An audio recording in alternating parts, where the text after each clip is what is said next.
प्रतिबिंब कितने प्रकार के होता है? 2 प्रकार का। एक वास्तविक होता है यानी रियल होता है, दूसरा आभासी या काल्पनिक होता है यानी वर्चुअल इमेज होता है। समझ गए ना? तो हम लोग जानते हैं कि वास्तविक प्रतिबिंब किसे कहते हैं। तो देखिए, किसी बिंदु स्रोत से आती प्रकाश की किरणें दर्पण से परावर्तन के बाद वास्तविक रूप से अरे रियल में मिलती है, उसको क्या कहते हैं?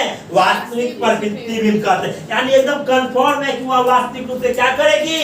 मिलेगी। क्या उसी को क्या कहते हैं? वास्तविक प्रतिबिंब कहते हैं। क्या कहते हैं? वास्तविक। किसी बिंदु स्रोत से आती प्रकाश की किरणें, जो प्रकाश का किरण है वह दर्पण से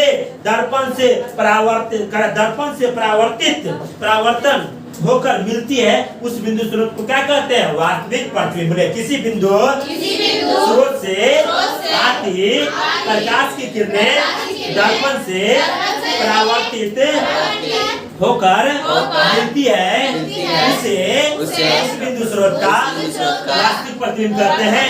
किसी बिंदु स्रोत से आती प्रकाश की किरणें दर्पण से परावर्तन के बाद वास्तविक रूप से मिलती है, इसे बिंदु स्रोत का वास्तविक प्रतिबिंब कहते हैं।